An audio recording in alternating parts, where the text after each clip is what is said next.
This video is powered by BetUS. Use promo code YouTube150 to get your 150% sign-up bonus. Start playing today with an exclusive offer. Shout out to BetUS for being the proud sponsor of Roundtable Sports. Jaguars Raiders recap, one game between two of the NFL's worst teams with major draft implications. But first, wanted to give a big shout out to BetUS for sponsoring this video. And guys, you know, this game was actually a pick'em. You know, usually there's different spreads on there, but the BetUS didn't know which way to go, so said, hey, pick one, pick the other. We're not putting any lines out there. So I was really nervous about this game. Raiders were one of the two teams in the NFL that had more losses than the Jaguars, but the Jaguars did actually find a way to lose, which for me, I am on Team Tank, and I wanted the Jaguars to lose. So, you know, with all that said, BetUS, if you guys are interested in getting in on any of this upcoming action, you know, we have Christmas games, we have college football playoff games coming up too. Lots of different stuff to wager on. If you guys are interested, BetUS will offer you a 150% deposit bonus using promo code YouTube150. Now, to get back to this game, man, this one was a crazy one because the Jaguars went into this game with the number 4 overall pick, and had the Jaguars lost, they probably would have dropped to like maybe number 7 or number 8, but the Jaguars, you know, lost this game and they improved to the number 3 spot in the NFL draft. And, you know, when you are a bad team, I am all about just bottoming out. Be as bad as possible. I think the worst record you can have in a football season is like 7-10 or 8-9 because you don't have a winning record, and you're not very good, but you're in no man's land in the NFL draft. Jaguars do what they do best and lose. And, you know, Raiders fans now, it was really bad for them because now the Raiders dropped from going to this game, they had a number 1 overall pick, and now they dropped to the number 6 overall spot. And they are a team that needs that pick much worse than the Jaguars because they are a team that needs a quarterback, and the Jaguars feel like they don't. But, you know, with this game, the big highlight was Jaguars rookie receiver Brian Thomas Jr. 2 consecutive games with 100-plus yards receiving. He had himself 9 catches for 132 yards and 1 touchdown this game. And honestly, left a lot of meat on the bone. He could have done a lot more this game, but, you know, it just didn't make it happen. Mac Jones is not playing very good football, but, man, Brian Thomas Jr. on the season is just insane on the stat lines. Right now, this season, 73 receptions, 1,088 yards receiving, so he has a 1,000-yard season for the Jaguars, and 9 touchdowns. So he leads all rookies in receiving yards, and he leads all rookie wide receivers in touchdown receptions. So that's pretty insane. And, you know, this was a draft that had 7 wide receivers drafted in the first round.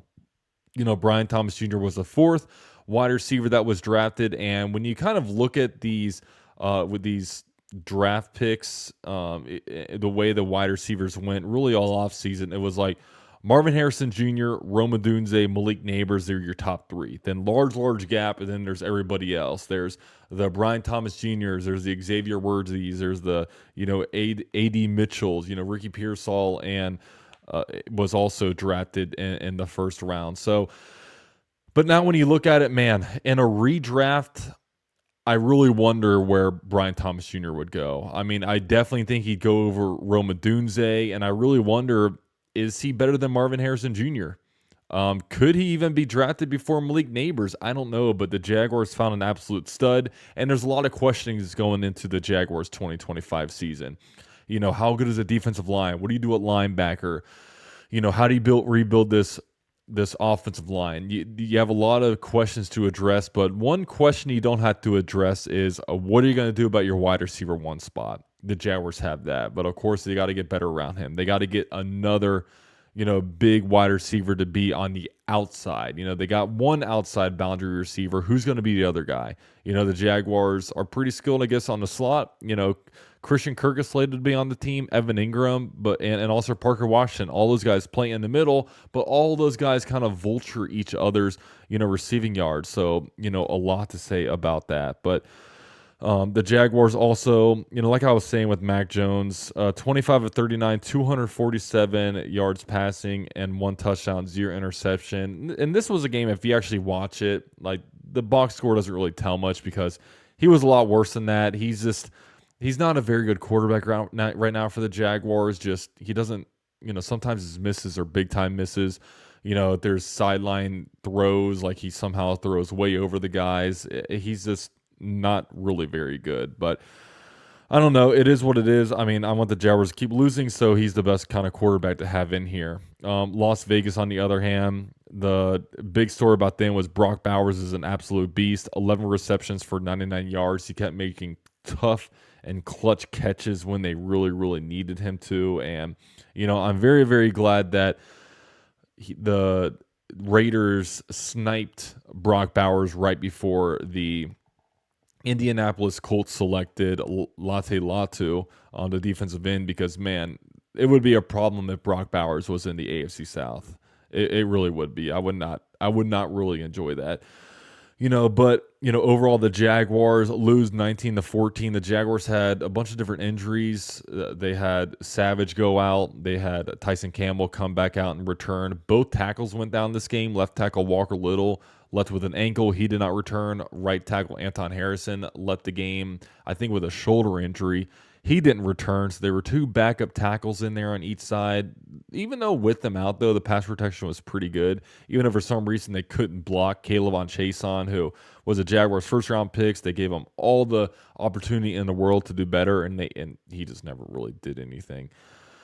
But, when you look ahead to the Jaguars, they're 3-12 right now. They currently hold a number 3 overall pick in the NFL draft, which is a pretty good spot. But next up, the Jaguars have the Titans at home, and then they travel to Indianapolis to play the Colts. So, best case scenario, the Jaguars lose these next 2 games, and at worst, the Jaguars have a number 3 pick. If the Jaguars do win one of these next 2 games, then at least you'll say, if the Jaguars beat the Titans, and they swept the Titans this year. If the Jaguars beat the Colts, and they swept the Colts this year.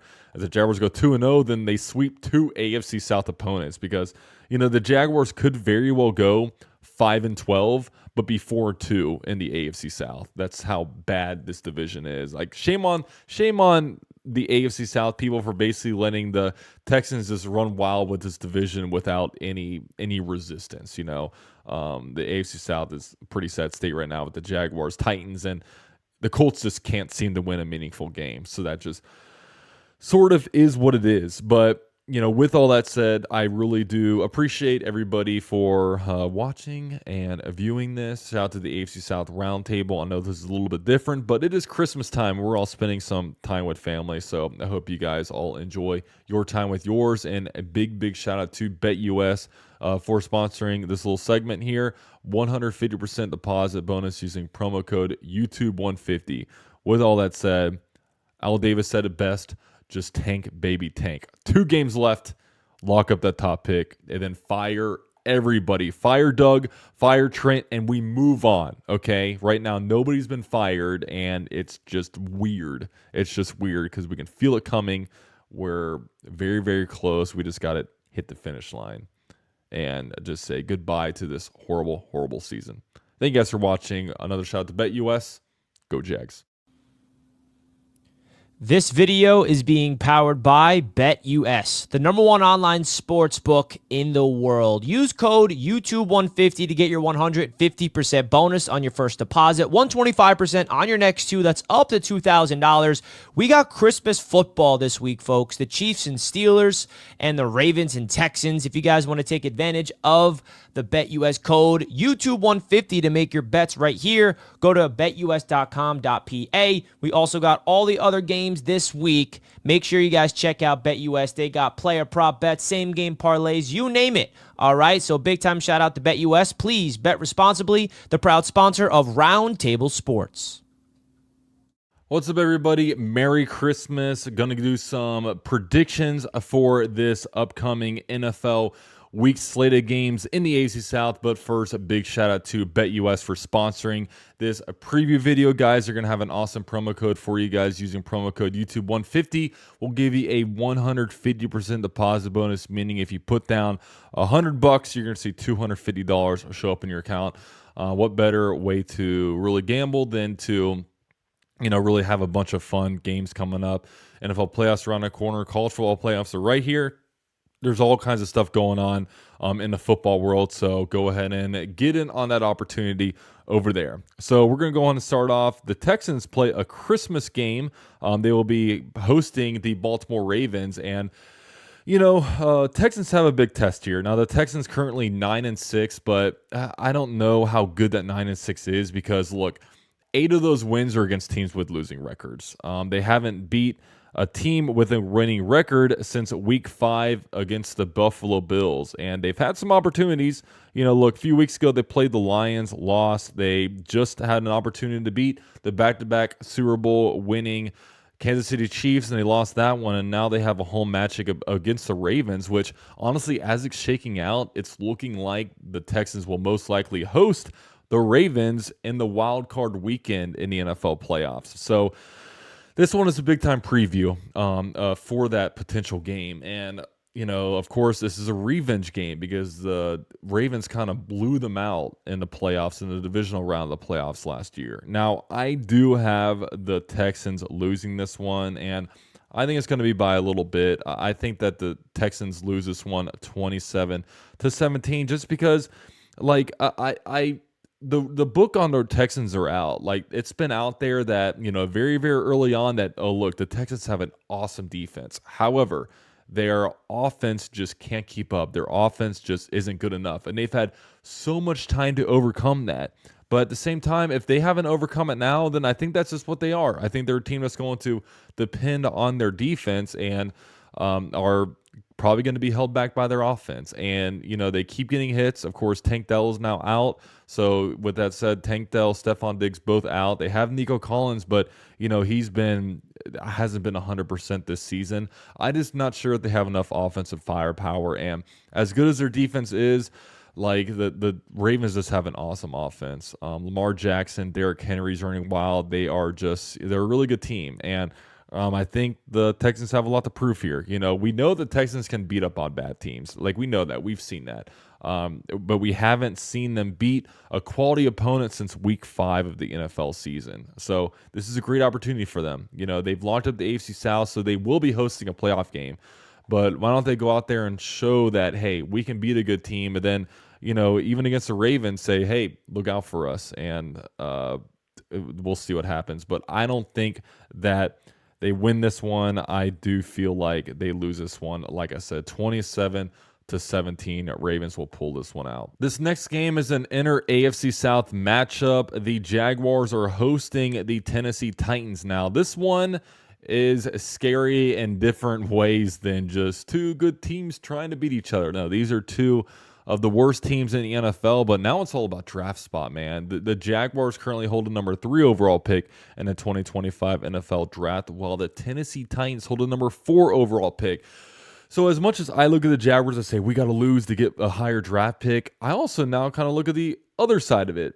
The Tennessee Titans also want to lose to get a better draft pick, but honestly, it's more important to them because they don't have a quarterback right now, and they need to get a quarterback. So if the Tennessee Titans were to win this game, it's going to knock them back, and then maybe it gets them out of the young quarterback sweepstakes, and then maybe the Jaguars kind of force the Titans to have to overpay for a Sam Darnold or bring in a Jimmy Garoppolo or, go try to sign the corpse of, Kirk Cousins or something like that. I mean, it'll put them in a spot where they're going to have to basically overpay for Sam Darnold or just find a bridge quarterback. I don't know. It puts them in a hard spot. But, with this one, the Jaguars did beat them earlier in the season. So, man, this one's tough. I mean, last time the Jaguars played, the Jaguars won 10-6. Will Levis was quarterback. Will Levis couldn't do anything. He was missing wide receivers. He was just holding the Tennessee Titans back in the worst way.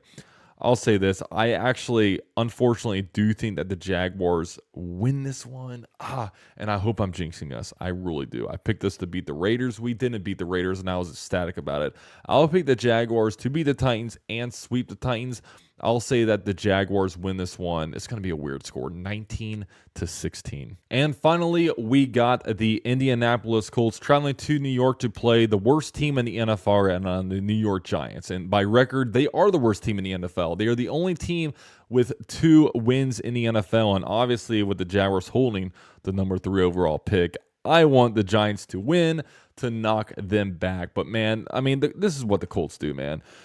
The Colts are in a position here where they pretty much lost a whole bunch of the fan base after kind of getting destroyed by the Denver Broncos. But the Colts, what they do, man, they let down the fan base, and then they slowly pull the fan base back in, okay? A nightmare scenario here is that they beat the New York Giants, then they host the Jaguars at the end of the year. So what if the situation were to be where they could actually very well earn a playoff spot, which I don't think they will. I don't think 9-8 with, losing the tiebreaker to the Broncos will get them in, but you never know. And then all of a sudden, somehow lose to the Jaguars and it knocks them out of the playoffs. That would be very, very vintage Colts, but we're going ahead too much. Like, the Giants are just awful, man. I mean, the Giants got destroyed by the Atlanta Falcons like 34-7. They are just flat out not a good team. I don't see them winning another game, and they don't want to win another game. Okay, they are. They cut Daniel Jones. They have Drew Lock playing. They had Tommy DeVito in there for a while. Like, they are a mess. They need a reset. They need a number one pick. They need their choice at quarterback, and they will most likely get it. So I do think that the Colts win this one. I think that the Colts will win this one 31-14. I think Anthony Richardson has a very, very big day for the Colts. And with all that said, that is my prediction for this week's of NFL games. Let me know your thought. Big shout out to BetUS. Use promo code YouTube150 for a 150% deposit bonus. Shout out to the AFC South Roundtable. Drop a like for us on your way out. Go Jags. This video is powered by BetUS. Use promo code YouTube150 to get your 150% sign-up bonus. Start playing today with an exclusive offer. Shout out to BetUS for being the proud sponsor of Roundtable Sports.